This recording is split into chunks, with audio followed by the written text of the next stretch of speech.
안녕하세요 여러분, 노마드 인사드립니다. 어린 왕자 9번째 시간을 갖겠습니다. 계속 어린 왕자 여행에 대해 살펴보고 있는데요. 지난 시간까지 3번째 별까지 방문한 것을 살펴보았습니다. 이제 오늘은 총 6개의 방문지가 있는데 나머지 3개의 별을 방문하고 그곳에서 어떤 사람들을 만났는지 어린 왕자와 함께 여행을 떠나보도록 하겠습니다. 장미를 떠나 여행을 하고 있었던 어린 왕자가 이제 4번째 별을 방문하고 있는데요. 그곳에는 아주 바쁜 사업가가 한 사람 살고 있었습니다. 그가 어린 왕자를 만났을 때도 고개조차 들지 않을 만큼 바빴습니다. 그는 평생에 단 3번밖에 멈춰본 적이 없었을 만큼 아주 바쁘게 사업을 했었던 사람입니다. 그리고 자신이 아주 중요한 일을 하는 사람이다 라고 그는 그렇게 말을 했습니다. 그는 온통 무엇인가를 소유하는 것에 집중하고 있었던 사람이었습니다. 삶의 모든 것을 소유로 판단하는 사람이었습니다. 이 사람은 할 수만 있으면 하늘의 별조차도 소유하려 했습니다. 별들을 보고 감동과 설레임을 느끼는 사람들을 보면 이 사람은 그들은 공상가일 뿐이라고 말을 합니다. 그 밤하늘의 별들이 아무리 아름다워도 내가 소유할 수 없으면 아무 의미가 없다는 것입니다. 자본주의 하에서는요, 모든 것이 물화가 됩니다. 물질화가 된다는 것이고요, 상품화가 된다는 것이죠. 오직 소유를 통해서만 자신이 가치 있는 존재라고 자본주의가 발달할수록 사람들은 그렇게 생각하는 것 같습니다. 이것은 사람의 정신을 황폐화시키겠죠. 이 사업가의 말을 들으면서 어린 왕자는 이렇게 생각을 합니다. 이 아저씨도 꼭 술꾼처럼 말하고 있군. 자, 왜 이렇게 말하는 것일까요? 지난 시간에 살펴보았던 술꾼, 중독도 사실은 허상 때문에 그랬습니다. 자신이 만들어낸 가짜 이미지, 그래서 또 자신이 아무 쓸모없는 인간이라고 하는 그 허전함, 그 자괴감 때문에 술을 마시고 또 술 마시는 자신의 모습을 잊기 위해서 술을 마시는 스스로가 만든 허상에 빠져있는 술꾼이나 모든 것을 소유할 수 있다라고 생각하는 사업가나 어린 왕자가 보기에는 별반 차이 없이 느껴지는 것이지요. 그래서 어린 왕자가 진짜 소유하는 것이 무엇인지, 소유라는 것이 무엇인지 자신의 생각을 이렇게 설명을 합니다. 나는 말이야, 꽃을 한 송이 소유하고 있는데 매일 물을 줘. 세계의 화산도 소유하고 있어서 매주 그 흐름을 청소해 주곤 하지.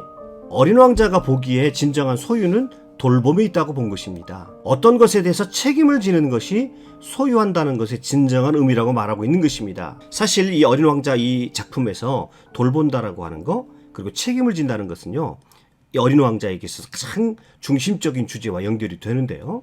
우리가 무엇을 소유한다는 것을, 그것을 점유한다든지 내 마음대로 무엇을 소비해버린다는 것, 그런 것들이 아니라고 하는 것입니다. 진정한 소유는 소통과 교감을 통해서 서로의 존재에게 생명력과 힘을 주는 과정이라고 하는 것입니다.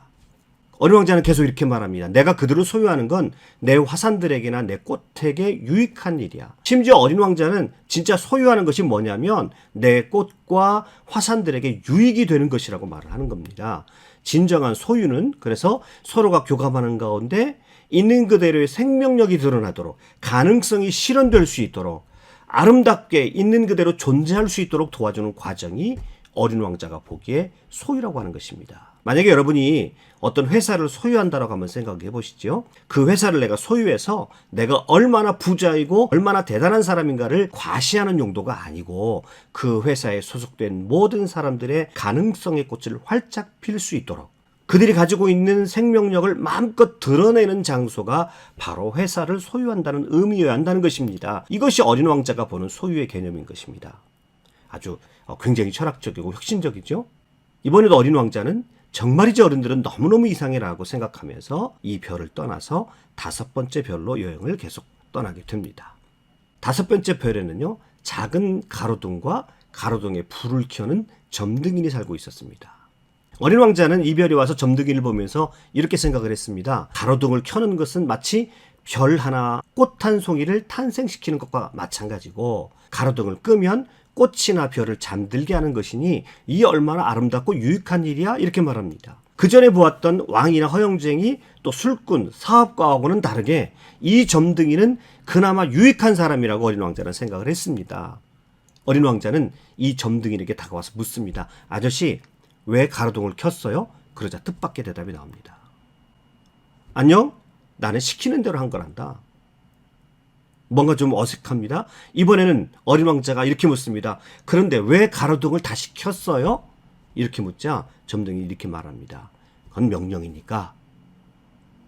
이 점등이는요, 의무감에 사로잡혀서 자신의 별에서 쉼없이 가로등을 껐다 켰다 하면서 그렇게 하기 위해서 계속해서 걷고 있을 뿐이었습니다. 천천히 걸으면 쉴 수 있다는 것을 모르고 있었습니다. 그는 계속 걷기만 하면서 계속 가로등을 켰다가 껐다가를 반복하고 있었습니다. 어린 왕자는 그래도 이제까지 만났던 사람들과는 다르게 이 점등이는 적어도 자기만을 위해 사는 것이 아니라 남을 위해서 무언가를 하고 있다는 점에서 호감을 가졌지만, 그러나 의무감에 사로잡혀서 쉼없이 일하는 그 사람에게는 남들과 소통할 수 있는 자리도 없었습니다. 몰랐던 것이죠. 자기 자신을 위해서 쉼을 줄 수 없는 사람은 다른 사람에게도 쉴 수 있는 공간을 주지 못한다는 것을요. 그는 의무감에 사로잡혀서 누군가를 위해 쉬지 않고 일을 했지만, 그러나 힘들어하는 자신에게는 정작 쉼을 주지 못했기 때문에 결국 아무도 그 옆에 있을 수 없었다라고 하는 것입니다. 어린 왕자는 아쉬워하면서 그 점등인이 살고 있는 별에서 떠나게 됩니다. 그가 방문했던 6번째 별은요, 이전의 5개의 별들과 비교하면 아주 매우 큰 별이었습니다. 그 별은요, 몹시도 아름다웠는데요, 그 별에서 어마어마하게 큰 책을 쓰고 있는 지리학자 한 사람을 만날 수가 있었습니다. 이 지리학자는 어린 왕자를 보자마자 야, 탐험가 한 명이 왔군, 이렇게 말하면서 매우 기뻐했습니다. 지리학자가 어린 왕자에게 이렇게 말합니다. 지리학자는 도시, 강과 산, 바다와 사막을 헤아리고 다닐 수가 없어. 지리학자는 아주 중요한 일을 해야 하기 때문에 서재를 비울 수 없단다, 이렇게 말합니다. 이 지리학자는 어린 왕자가 보기에 또 이상한 점을 가지고 있습니다. 자신의 지리학책에 들어갈 정보를 가져다 주는 사람들을 몹시 기다리고 있습니다. 그는 그런 사람들을 탐험가라고 부릅니다. 그러나 정작 자기 자신이 직접 강으로, 산으로, 도시로, 바다로, 그리고 사막으로 다녀보지 않습니다. 그는 직접 그것을 경험해 보려고 하지 않습니다. 그것을 탐험하는 사람들에게 맡겨두고요, 자신은 그 정보를 모아서 지리책에다 기록하는 것을 사명으로 알고 살아갑니다. 지리학자는 산에 대해서, 바다에 대해서, 사막에 대해서는 아는데 정작 산과 바다와 강들이 주는 아름다움을 모르고요, 그 도시들의 뒷골목에 무엇이 있는지를 실질적으로 모르는 사람이었습니다. 그래서 이 지리학자는 누군가 하는 말들을 늘 의심합니다. 그것이 진짜인지 가짜인지를 늘 의심하면서 남의 말을 잘 믿지 못합니다. 그리고 무엇보다도 이 지리학자는 너무 객관적이고 커다란 정보들만을 얻으려고 노력하다 보니까, 자기의 지리학 책에 그런 것들을 기록하려고 하다 보니까 일시적이고 작지만 정말 소중한 것들을 놓치고 살아갑니다. 가령 어린 왕자에게 있어서 이 장미 한 송이 같은 것 말이죠. 처음에는 어린 왕자가 왔다고 좋아했던 이 지리학자는 이내 이 어린 왕자에게서는 아무것도 얻어낼 수가 없었습니다. 지금 온통 어린 왕자의 마음을 사로잡고 있었던 장미와 같은 존재, 더더군다나 이것은요, 지리학자에게서는 관심의 대상이 될 수가 없었습니다. 지금 어린 왕자의 마음을 가득 채우고 있는 이 장미에 대해서 지리학자는 그런 것들은 한순간일 뿐이야 라고 말하면서 자신의 지리학책에 그것을 기록할 수 없다고 말을 합니다.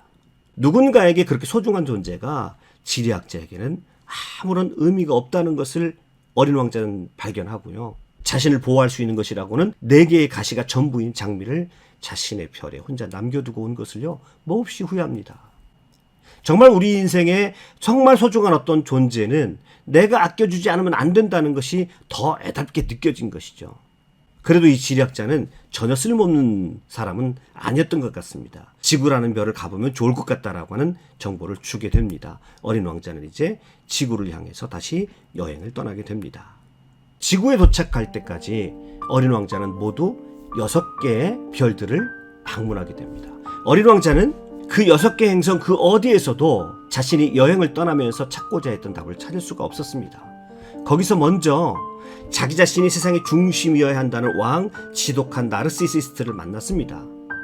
그렇지만 그는 그 오만함 때문에 다른 사람들은 모두 자신을 위한 도구에 불과했습니다. 2번째 별에서는요, 오로지 남들의 인정만을 목말라는 허영쟁이 관종을 만났습니다. 그는 오로지 자기중심적인 관심만을 요구했기 때문에 소통할 수가 없었던 사람이었습니다. 3번째 별에서는요, 술꾼을 만났죠. 자신의 부끄러운 모습을 잊기 위해서 계속 술을 마시고 있었습니다. 마음의 열등감과 수치심을 해결하지 못해서 다른 사람이 들어갈 여지가 그에게는 조금도 없었습니다. 네 번째 면에서는요, 모든 것을 소유하고 싶어하는 사업가를 만났습니다. 그는 그 욕심 때문에 타인과 교감하고 정을 나눈다는 것은 아예 생각조차 할 수 없는 그런 사람들이었습니다. 다섯 번째 별에서는요, 의무감과 성실함으로 열심히 살아가고 있었던 점등이를 만났습니다. 그러나 타인을 위한 삶을 살아가고 있음에도 불구하고 그는 정작 자기 자신을 위해서 쉼을 줄 수 없었던 사람이었습니다. 스스로 쉬는 법을 알지 못했기 때문에 그도 정작 타인을 위한 공간은 마련해 놓지 못한 사람이었습니다. 마지막 여섯 번째 별에서는요, 공허한 학문의 세계에 빠져서 삶의 구체적인 것들을 경험하고 있지 못했던 지리학자를 만났습니다. 그는 너무도 객관적인 학문의 세계에 빠져 있었기 때문에 정말 소중하고 귀한 한 사람, 작은 존재에 대한 가치를 알지 못했던 사람입니다. 자, 여러분, 어린 왕자와 함께 이 6개 행성을 여러분도 모두 여행을 하셨는데요. 이 6사람의 공통점이 무엇일까요? 저마다 다 이유는 가지고 있겠지만 이들은 진정한 사랑을 나누는 것이 불가능한 사람들이었습니다. 그들은 산악의 무능력자들이었습니다. 이들은 공통적으로 자신의 삶에 타인을 위한 자리를 마련해 놓지 못한 사람들이었습니다. 역시 이들은 어린 왕자가 자신의 별을 찾아온 그 장미를 감당할 수 없어서 자기 별을 도망쳐 나왔듯이 이들도 역시 인생에 있어서 가장 소중한 것이라고 할 수 있는 다른 사람과의 진정한 소통과 관계에 있어서 실패자들이었습니다. 이들은 어떻게 해야 진정한 사랑을 할 수 있을지 한 번도 제대로 연습해 본 적이 없었던 사람들이었던 겁니다. 자, 이제 어린 왕자 여행의 마지막 종착지는 여러분과 제가 살고 있는 이 지구라는 별이었습니다. 이 지구라는 별에서 어린 왕자는 과연 사랑하는 법을 배울 수 있을까요? 다음 시간에 찾아뵙겠습니다.